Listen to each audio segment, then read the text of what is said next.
Good morning, everyone. Welcome to another 55 minutes of current and relevant business conversations. That's what we do here on Business Morning. I'm Ini John Mekwa.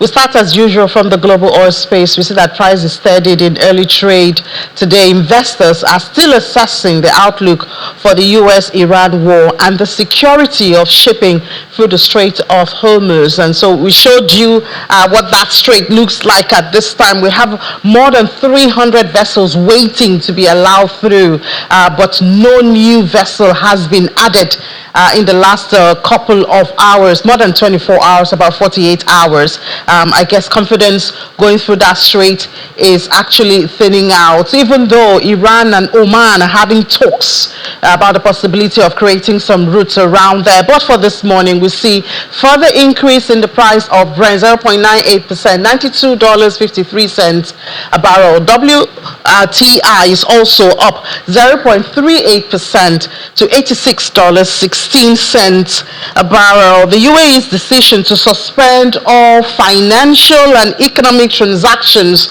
with Iran until further notice, that has refocused the spotlight on fraught ties between the major Gulf Arab oil producer and Iran. And we know that earlier this week, US President Donald Trump has said no talks were taking place with Iran and that the Strait of Hormuz was open, even though data shows otherwise. Iran, however, has said the waterway will remain shut, and shipping through the strait has slowed very low percentage. Most of the ship owners are avoiding that key waterway because of lack of clear signaling on its reopening from a blockade put in place during the Iran war. In the U.S., crude and gasoline inventories, those went up, and distillate stockpiles fell last week. This is according to the Energy Information Administration. Crude inventories went up to 4.4 million barrels in the week ended August 14, compared with estimate of about 600,000 barrels draw. And then we head to the local bourse here. The close of yesterday, we saw another negative close, the third one for the week. So it's been a red week for Nigeria's stock market, and we even lost the 241,000 level that we opened with, closing at 240,750.47. Volume value in the green, but deals in the red again yesterday. Top gainers, HM Core, UACN, and AVA Cap. And top losers, so top gainers, top losers, Internet International, Aradel was the weight that pulled the market down yesterday, lost a lot of money. Universal Insurance also experienced. Our top trades had FCG Insurance, FCMB, and Fidelity Bank. Fidelity Bank too had a record of profit taking. Well, yesterday was the scorecard day, I guess, for the Minister of Finance and Coordinating Minister of the Economy. We did see where he gave a scorecard talking about the savings from subsidy and what would have happened or what could have happened to the economy if the reforms were not in place. Of course, top on the list, removal of subsidy, and I'm sure you've seen that report of our sister program since morning. Let's just give you one reaction now, the perspective, reacting to the perspective of the minister on the reform scorecard. The chairman, Advisory Board, Center for Economic Policy Analysis and Research at the University of Lagos, Professor Ndubuisi Nwokoma, he did react to some of those things that the minister shared. Of course, top on the subsidy savings, the minister said we have higher revenue, even though we still have a lot of borrowing to do. But let's get the reaction of Professor Nwokoma, and then we would talk to Dumebi on this and some other issues. We have Dangote Bua Group, First Bank, Otedola, and all Adenuga Junior, Globalcom, determining what happens to growth at the macro level. Then the ordinary man in Akwa Ibom or in Aba or in Kaduna will not feel it. So the reforms are good. It helps the macro level to do well. But we have not taken into account what happens at the lower level. The growth is not inclusive. It is not inclusive. While we agree that the reforms have helped to address the macro fundamentals, it does not trickle down. And secondly, it is controlled by only a few in the economy. So definitely the reforms actually were not well articulated. They were done in a hurry. They didn't take into account the macro implications, and that is why there is suffering going on. So government should begin to invest at the grassroots. All these macro indicators alone will not solve it. The reforms are good, but they should address the needs. Make sure you pay the pensions. Salaries are paid. Invest in people who want to do akara or kuli or whatever. Let the money trickle down. Let the government himself be involved in enhancing the economic agents at that level. Then you can see there'll be a link between the macro and the micro. But if you just say when the macro is good, without addressing the needs directly, so the governors have to have a role to play. Look at the roads. Roads are not good. Those who are going to move their goods from the farms to the towns to sell, the very bad roads, no security. Government should address the needs at that level. Then there will be a succor for the ordinary man. Very, very important. We have research manager, financial derivatives company, Dumebi Oluwole, joining us now. To join in this conversation, Dumebi, good morning. Welcome to the program. Good morning. Thank you for having me, Ine. Good to have you. And so it's all back to it, whether there's a lot of subsidy savings or not. The big question comes that we see impressive macroeconomic data, but not so impressive when it comes to micro. Individuals are still feeling the pinch. And a lot of people have attributed it to the reforms, which of course I think is the reason the minister, took up that space time yesterday to explain all of this. And then we have people like Professor Awokoma, who just spoke now, saying that the reforms were not well thought out and they were done in a hurry. These pains could have been avoided. I wonder what financial derivatives company thinks of this. Thank you very much for the question, Ini. I think that it's important that we set the context. And the first question is, what exactly has happened? What exactly has happened is this. Nigeria took up reforms to revitalize the economy, boost investor confidence, generate more revenue, and ultimately, in the short and ultimately in the medium and long term, improve living standards. And where are we today? The reforms that have happened, we're seeing more confidence in Nigeria's foreign exchange market. Inflows have significantly increased. We now have net reserves, net international FX reserves, moving from about $3 billion to about $24 billion. And that, of course, has significantly increased investor sentiments. We've seen an increase in more stable investment inflows. FDI inflows have significantly increased as well, more than doubling from where they were in 2023. FPI inflows as well have significantly increased, and all of this as well just tells us that the economy has significantly improved just from where things were before and where they are now. Still in that same context, we now have to look at how people feel. Because beyond the numbers that we're seeing, how people feel in the economy in itself is extremely important. If we isolate that from the numbers, then we're not doing a good job. And this is extremely critical because the idea of economics in itself is not just about economic growth, it's about economic welfare. And welfare in itself is defined by how people are doing, how well people are doing. And the first thing that we see is that, number one, GDP per capita has not significantly improved as much as GDP numbers have improved. And this tells us that the level of economic productivity that we're seeing has not translated to improved income for people. It has not translated to better living standards. And when you simplify this even further, because when we speak a lot of this, English, a lot of this economic grammar, I say welfare, living standards, how exactly are we defining this? And it takes us to basic economics. What exactly are the key needs of man? Food, shelter, water, and a better life. And do Nigerians really have this today? The answer is no. Let's start with food. food inflation is still significantly high. The prices of food commodities between 2023 and 2026 today as we speak has increased by over 300% across the board. Let's look at shelter. Can people really afford better living standards for their homes? Can people afford their rent?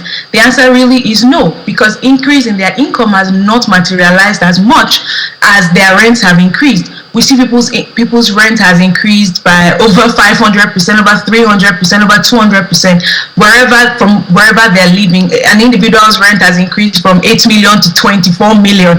How are they supposed to pay when their living standards have not improved, that their income levels have not improved, right? And then you look at other things like access to water, right? Look at the rural communities. How clean is their water access? How easy are they finding it to get clean water? Look at the flooding incidents in places that are even highbrow, like the Lekki area. The water there is not exactly clean. Then we go further to safety and security. Insecurity in Nigeria has significantly increased, from kidnappings to Boko Haram incidents. All of that in itself has significantly contracted the level of life and the quality of life of Nigerians. So while on paper the numbers are looking good and it is incentivizing and boosting investor confidence, who are these investors going to serve when eventually their capital begins to translate to manufacturing plants that will need to employ people and things like that? The safety of the environment is not there. The people are hungry. People don't feel safe. And so essentially what we have is a paradox, right, where the economy seems to be growing on the numbers side, on numerically, and in terms of the quality of life, Nigerians are not doing pretty well, and that in itself tells us where efforts need to be made. But maybe let me just interrupt you a bit, because the minister says, yes, we know that there's yet work to be done, but what he's emphasizing is, without those reforms, these situations would have been worse than it is now. Well, I think that he's not wrong with that statement, simply because these reforms have been necessary for a very long time. And why are we saying this? Let's use the exchange rate for an example. Before 2023, we had an exchange rate gap between the official rate and the parallel rate over 60%. So that means that businesses were already spending an FX of over they found it very difficult to access FX at the official market, and we're spending 60% more to get their goods into the country. So that meant that inflation was significantly high. It was just somewhat looking good on paper, right? There were a lot of capital control measures. Businesses could not easily, get their FX and send FX out, and that in itself reduced a lot of investor confidence. FDI inflows were significantly reducing because there was lack of trust in the economy. So I will say that he's right in that sense, that the reforms are beginning to, re-institutionalize some level of confidence and bringing in the FX that Nigeria needs to stabilize the currency. And if the currency is stable, we should begin to see, inflation dissipate and things begin to improve better. So I think that he's not wrong with that statement. But again, context here really matters. How did the reforms take place? And why is it that even as of today, the quality of life of Nigerians has not significantly improved even with the reforms? And it's simply because of how the reforms took up, right? The reforms were very, very brash. They didn't, happened in a phased approach. It was pretty much ripping the Band-Aid off. And Nigerians have been forced to live with the pain of that. And that brings me to two key things when it comes to, of course, public policy implementation. The first thing is the people, the governed, are truly the ones that face the brunt of, any changes or any policy changes or policy implementation that takes place. And they have to be put at the forefront of those decisions. If not, we have the paradox that we are seeing in Nigeria today. That is one. Two, reforms typically should happen in a phased approach, but that's almost like trying to beat the horse now because we're way past that situation. But what ideally should happen now to institutionalize confidence between the government and the people, and that's where I think there's a lot of things that are lacking right now. Communication between the government and the people is not exactly happening the right way. People are not the trust between the government and people is significantly eroding. And so that's a very big issue. And I think until that is addressed, we will not likely see significant improvements within how people feel and the government. And I guess it's also important maybe to bring up the fact that it's not just about the federal government. The subnationals are there. I mean, we saw FARC. FARC has gone up to more than 3 trillion naira. Obviously, it is part of the benefits of the reforms because you have more going to the state and the local government. But I mean, who's holding them accountable? Since we've had increase in their allocations, what can they point to that they can connect, to this increased revenue?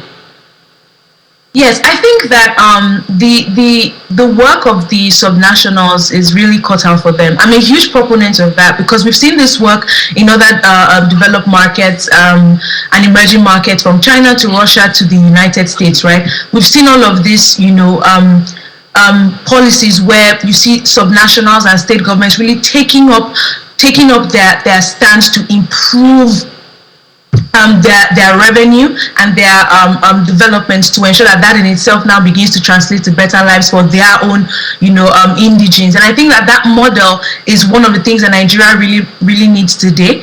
The level of dependence that we have seen between subnationals and the federal government needs to be significantly reduced, where we see states take up resources that they have comparative advantage in, begin to increase investments in those resources, and more importantly, generate additional revenue so that they're able to improve and attract investment into their states. All right, Jumebi, and all of this we still have when we look at the commodities price, just before we let you go, prices still up there, I guess. Yes. We're seeing prices increase, and I think this very much is stemming from a lot of the rain that we have seen. How also like harvest has not improved as much as one would have loved to ensure that food prices come down. And I think again it just brings to mind the level of safety that I spoke about when we look at the basic needs of man, and how the farmers do not feel safe, and if they don't feel safe to go to their farms, they're unable to harvest as much. If they're unable to harvest as much, there's of course food supply constraints, and if there are food supply constraints, we're likely to see prices of course stay high. And I think that of course the major outlook here beyond the price of commodities now is what this means for the MPC at their next meeting. Yeah, everybody's looking at a hold, and not just in Nigeria, to be on the safer side. I guess that's what we should be expecting, yes? Yes. At least for now, that's what we're expecting. For now, yeah. Yes. All right, Dumebilo, thank you so much for your time. Thank you for having me. All right, the Nigerian Economic Summit Group, they've launched their first half of the year. That's the H1 Economic Report, and we're there to cover it and share this with you. Nigerian Industrialization and Competitiveness Forum, with the theme Aligning Reforms, Investments and Partnerships for Industrial Growth and Regional Competitiveness, is a meeting organized by the Nigerian Economic Summit Group. And the essence is to assess the economic trend and numbers of the country. For Nigeria to reduce its dependence on hydrocarbon revenues by strengthening and diversifying its non-oil export base. Rapid industrialization is no longer merely a policy aspiration. It is now an economic imperative for strengthening Nigeria's competitiveness within the global production value chain. The barriers are substantial, but nevertheless, they are not insurmountable.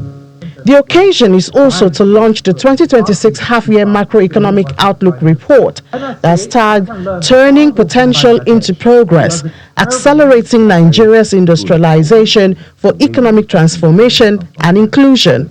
Nigeria's industrial base remains shallow, limiting competitiveness. We're actually lagging behind.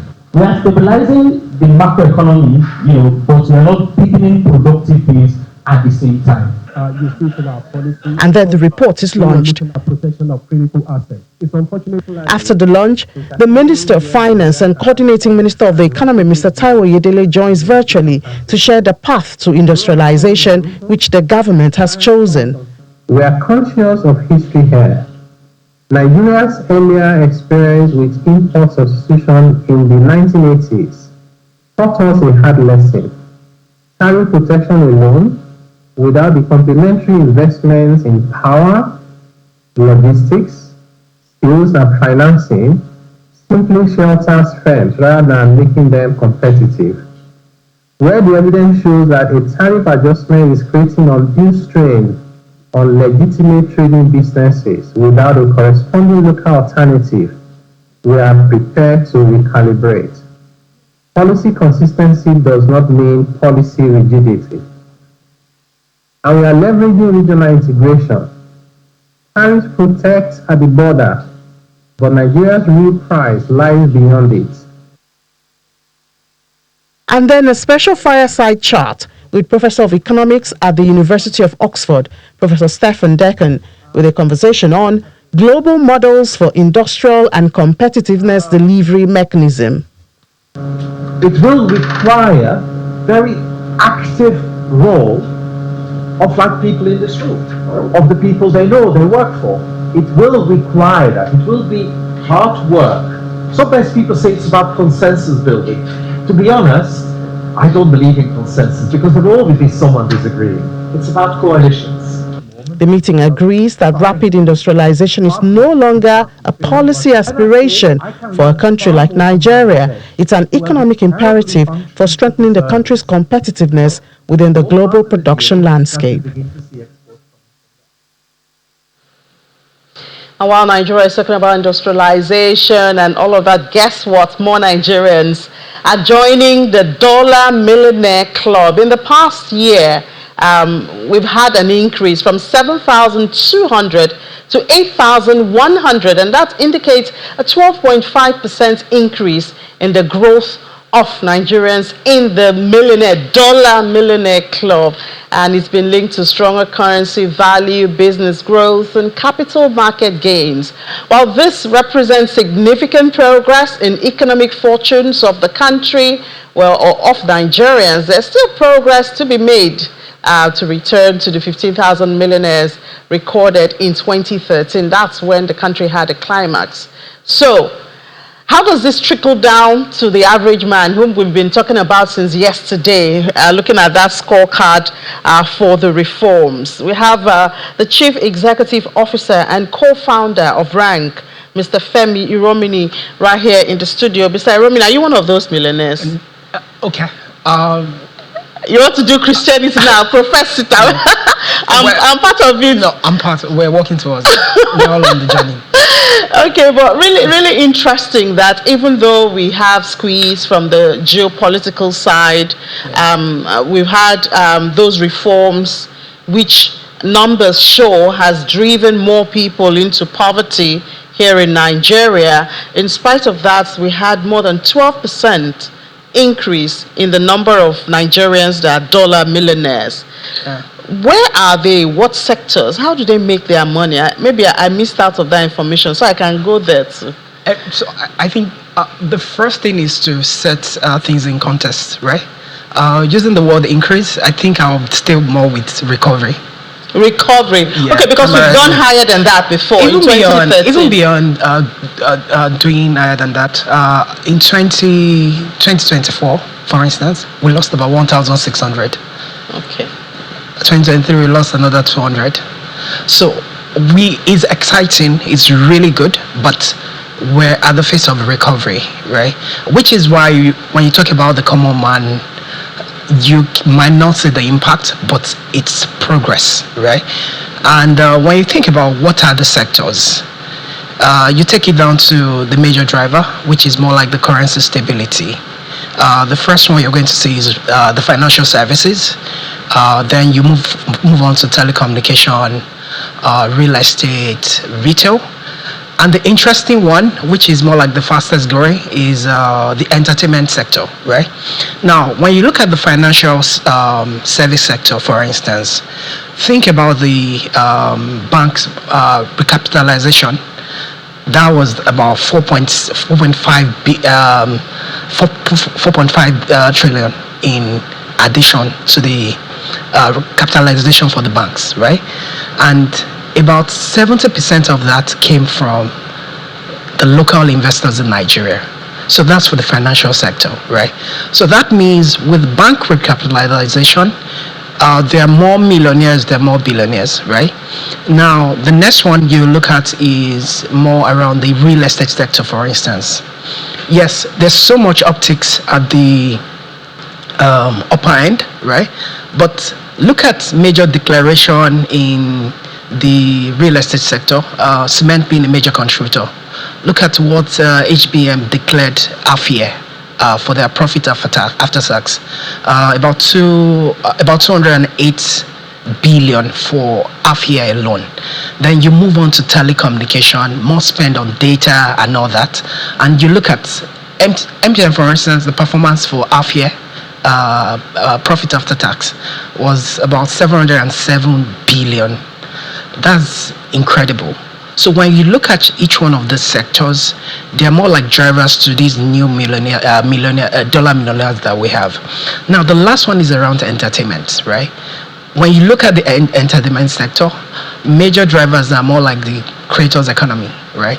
Imagine what is happening with influencers, content creator.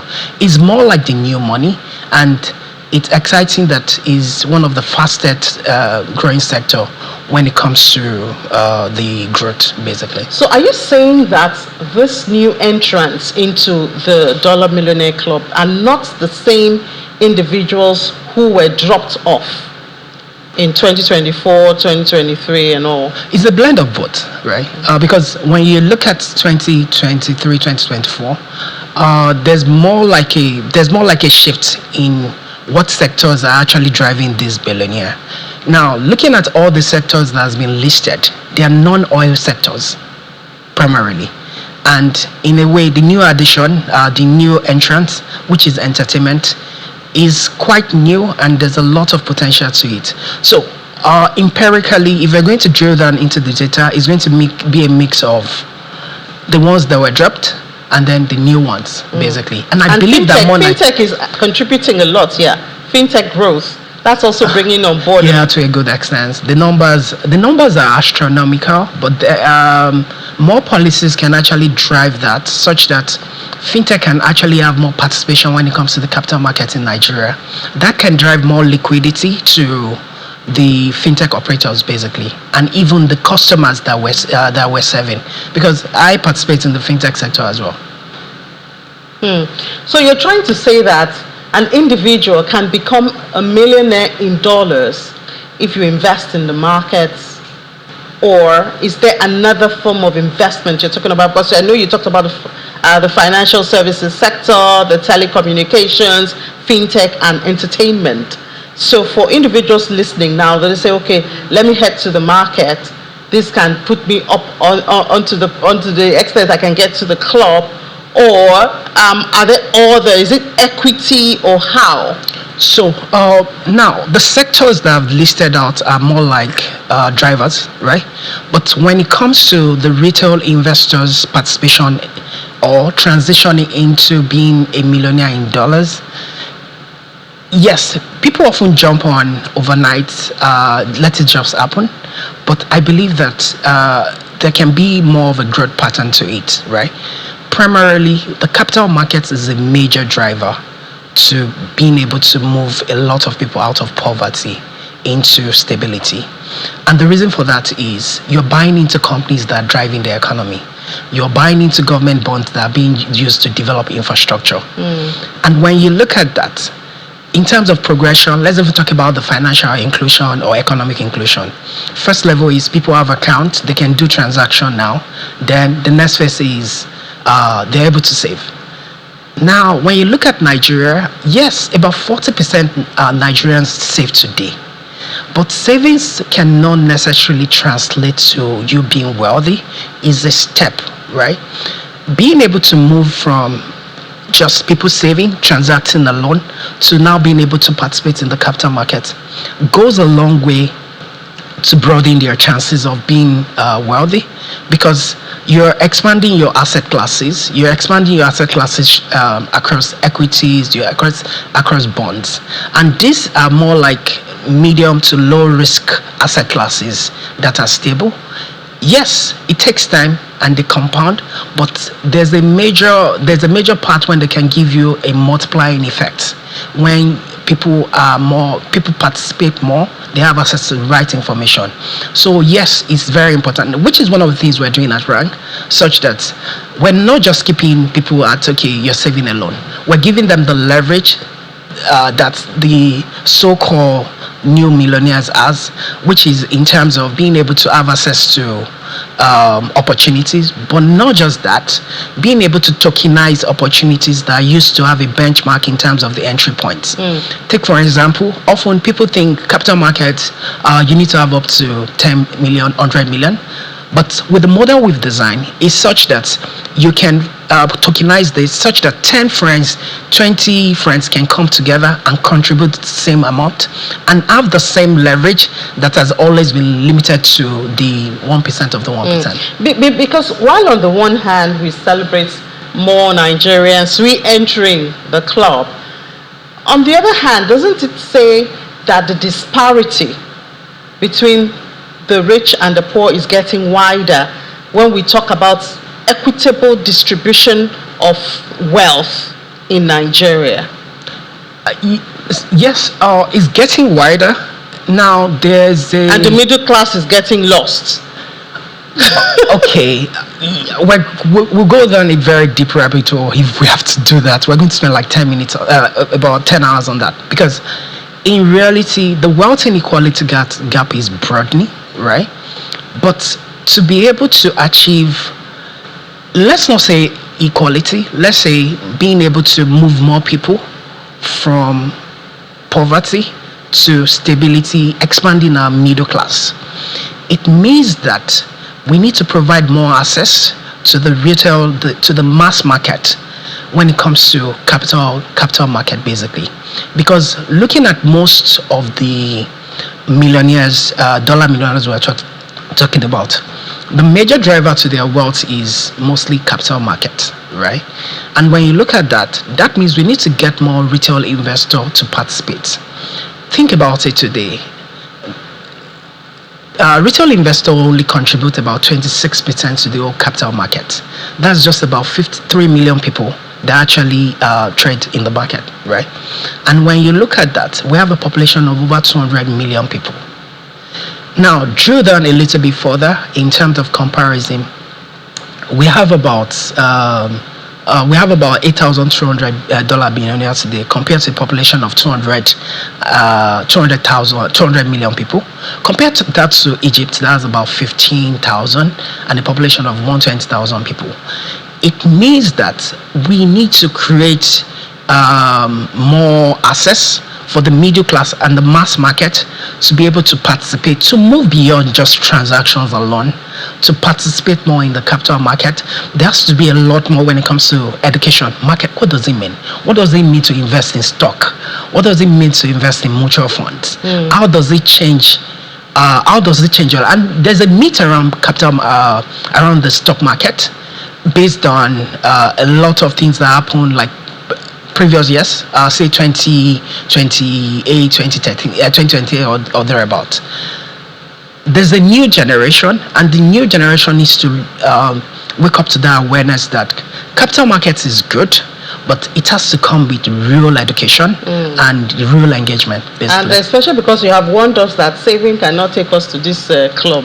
No, it's investment. Investment is the path. Actually, because savings only help you build habit, consistency. A lot of people need to move from saving to deliberate investment, being able to build for long term. All right, thank you so much. If I hear nothing, I hear that savings cannot take me there.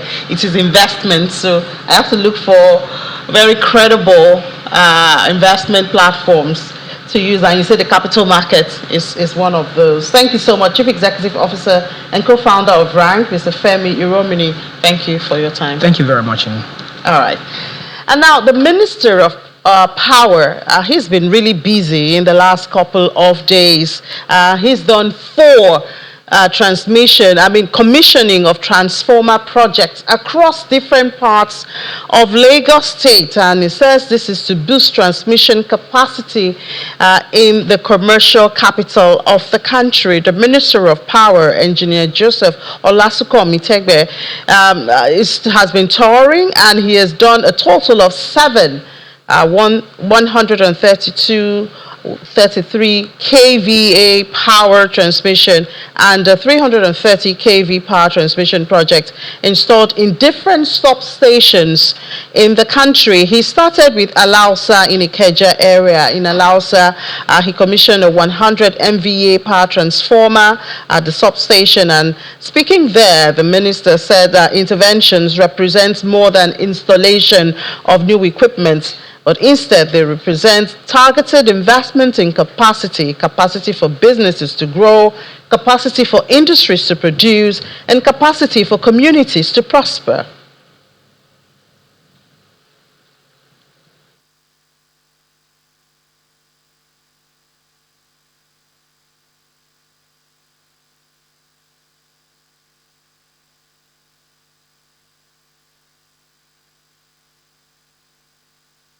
The quantum of power available to IKEDC for onward delivery to consumers within its franchise area. Just like the MD mentioned earlier on, the additional 70 MVA will serve additional 70,000 households, not individuals, households. 70,000 households on the average, we talk about almost 280,000 people on the minimum. So please, TCN, another round of applause for you. Ladies and gentlemen, the multiplier effect of additional bulk power availability is more than an ordinary technical statistics. Behind these numbers, apart from household, are businesses, industries, hospitals, schools, offices, markets, technology companies, malls, artisans, and people whose livelihoods depend upon electricity. Keen watchers have noticed the flurry of new projects being recently commissioned by TCN. What we are witnessing in Alausa and across the country is part of a broader effort by President Bola Ahmed Tinubu, GCFR, to strengthen transmission infrastructure across Nigeria. Our transmission challenges did not emerge yesterday, ladies and gentlemen, and they may not disappear with just one intervention. There are substations across the country requiring rehabilitation. There are transmission corridors requiring reinforcement. There are aging transformer and associated equipment requiring replacement. There are areas of significant electricity demand where transmission capacity must be expanded. Consequently, our approach as a government is therefore deliberate. We identify the bottleneck, we invest in it, we remove the constraints, unlock the capacity. Where transmission infrastructure is constraining available power, we will strengthen that transmission. Where substations require additional capacity, we will expand them. Where aging equipment threatens reliability, we will progressively rehabilitate or replace it.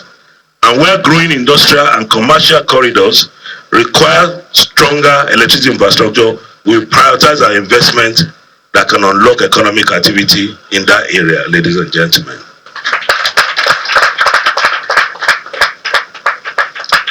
At this juncture, let me again commend the Transmission Company of Nigeria. The good name is getting better and better every day.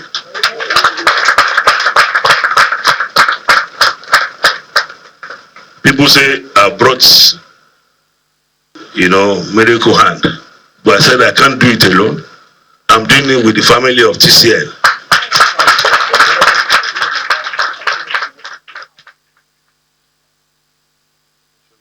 The transformer projects there include 2 X60 MVA, a substation, 2 number of 100 MVA power transformers, also in Ijora, and this have added a total of 540 MVA transformer capacity at the level there, with the ability to wheel 432 megawatts and 300 megawatt transformer capacity into that area. And also in Apapa, there's that 260 MVA GIS substation in Apapa transmission substation.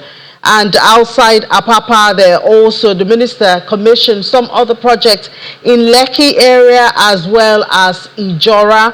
And the minister, as he has said, they said that these are targeted investment in capacity, and they hope that this will continue. He notes that the upgrade has effectively doubled the capacity of critical intervention for one of Nigeria's fast developing economic corridors, and that the true measure of electricity infrastructure lies in what it enables an economy to do. He said that this has emerged as one of the most consequential growth corridors in Lagos and Nigeria, and it's all aimed to drive sustained residential, commercial, and industrial expansion. A busy one for the minister there this week. Well, let's take a break now. When we come back, we'll go global. Please stay with us.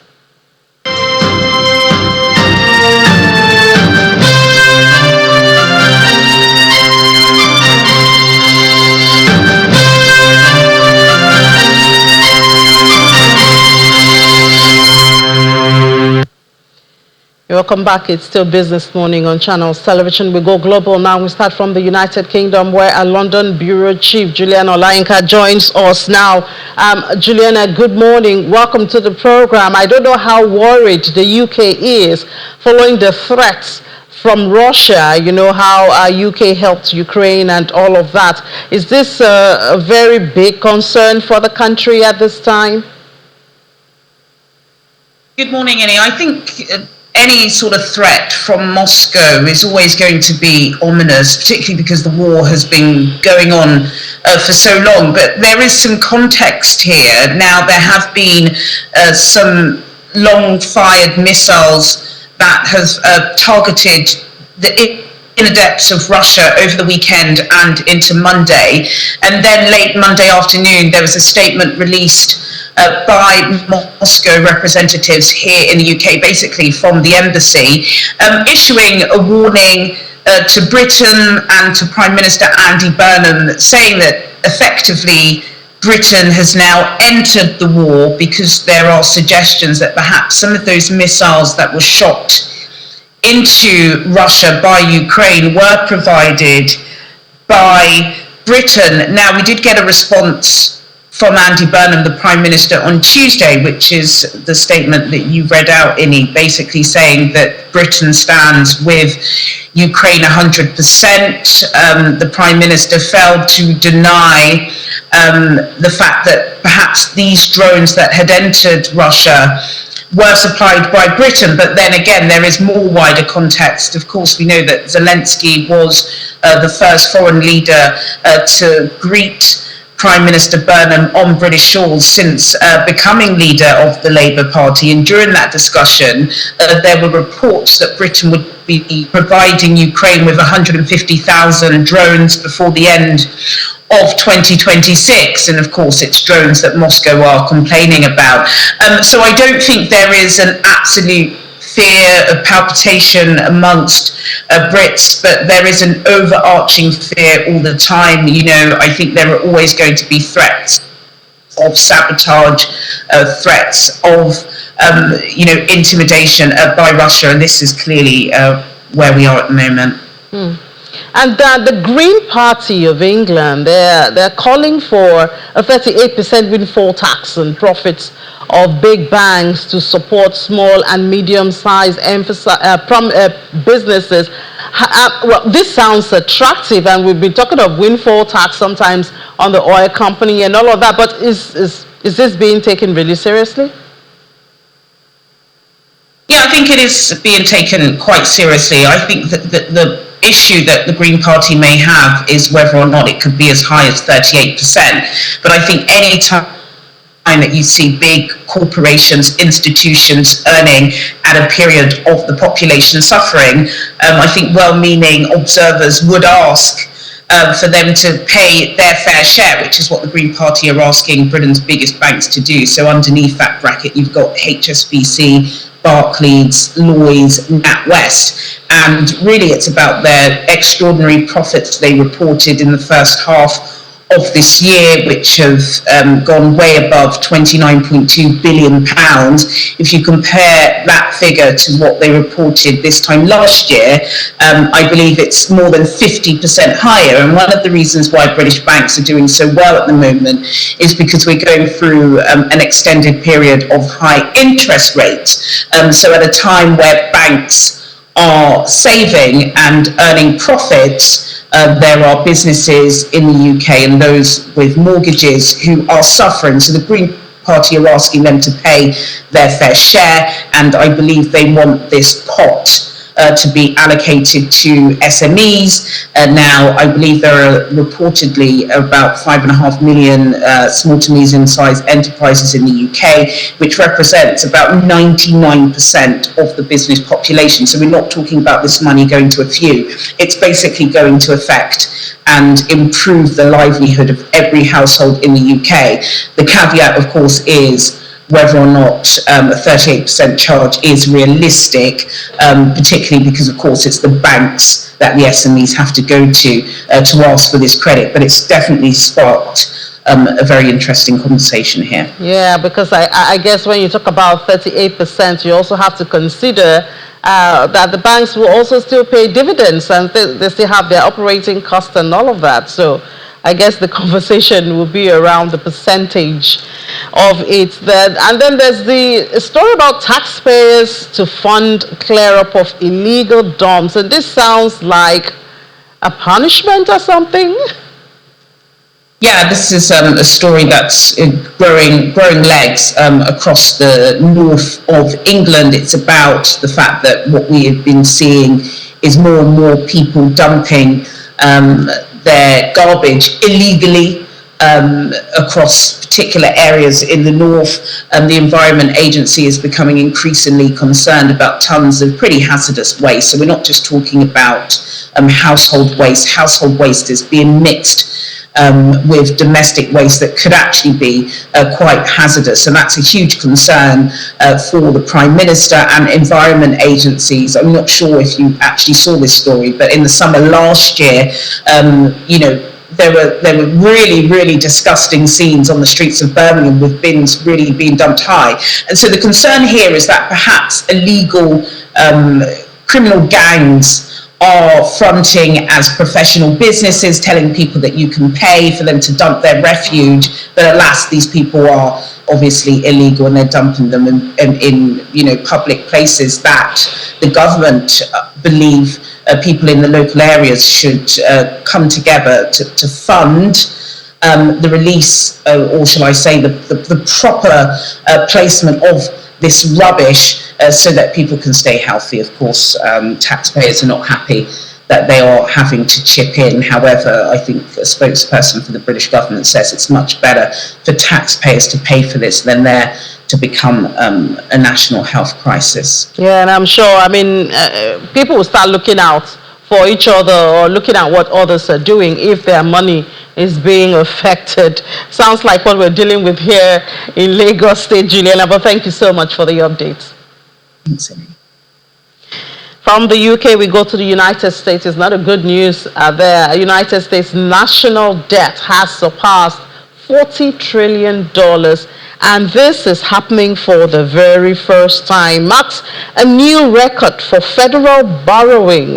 Treasury data shows that public debt outstanding of about $40.047 trillion. And that's the figure as at this week. The milestone comes after the debt crossed $39 trillion in March, highlighting the rapid pace of government borrowing. So it's not just Nigeria that's borrowing. The debt has more than doubled in less than a decade, driven by persistent budget deficits, pandemic-era spending, tax and spending policies, as well as rising interest costs. Interest payments have become a growing burden on the federal government, on the federal budget, with annual costs projected to exceed $1 trillion. Higher borrowing has also contributed to increased pressure in the treasury market. Investors demand higher yields to hold long-term U.S. government debts. Still with the United States, the country is considering cutting tariffs on Canadian steel, aluminum, and automobiles as part of a proposed trade agreement with Canada as both countries move closer to resolving their latest trade dispute. Under the emerging framework, tariffs on Canadian steel and aluminum could fall from 50% to about 25%, while duties on Canadian-built cars and trucks could decline from 25% to 15%. The auto rate could be longer or after accounting for US-made content in Canadian vehicles. And Norway is preparing for the possibility of higher US tariffs after trade talks in Washington failed to produce an immediate breakthrough. Norwegian exports to the United States currently face an additional 12.5%, which replaced the previous 10% global levy. The Norwegian government strongly disputes the measure and argues that there is no justification for treating Norwegian goods differently from those of the European Union. The tariff applies to an estimated 67% of U.S. imports from Norway, excluding products already covered by sector-specific tariffs or other exemptions. Norwegian businesses, particularly exporters, face increased uncertainty as negotiations continue. For the third day, we're telling you about bond investors and bond yields now. Well, investors are increasingly favoring Italian government debt over French bonds. Political and fiscal uncertainty, those are intensifying in France ahead of the presidential election next year, 2027. Italy's bonds are benefiting from improved confidence in the government's fiscal management and political stability, while French debt faces growing pressure from concerns over rising deficit, heavy borrowing needs, and political uncertainty. French borrowing costs have moved closer to Italian levels, narrowing the traditional gap between the two countries' bond yields. Investors are demanding a higher premium to hold French debt as the country prepares for a difficult budget debate and an increasingly uncertain political outlook. Still in Europe, German producer prices went up today, fastest pace in more than 3 years for the month of July, adding to signs of renewed inflationary pressure in Europe's largest economy. Producer price increases 3% year on year, accelerating sharply from 1.8% in June. This has exceeded economists' forecast of 2.7%, and the latest increase marks the strongest annual growth since 2023. And we hop to China. Property sector continues to struggle years after the collapse of Evergrande that exposed the deep debt problems facing the country's developers. Well, the country, once one of China's largest property company, defaulted in 2021. That made a big headline everywhere after accumulating more than $300 billion in liabilities. Its collapse triggered a broader crisis across the real estate sector, with other major developers also facing mounting debt and liquidity pressure. And those are the global stories for now.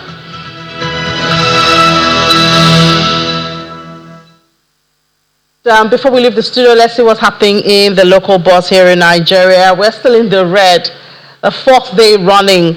What a week, 0.27% down for the oil share, still on the 240,000 level at this time. A lot of reds we see.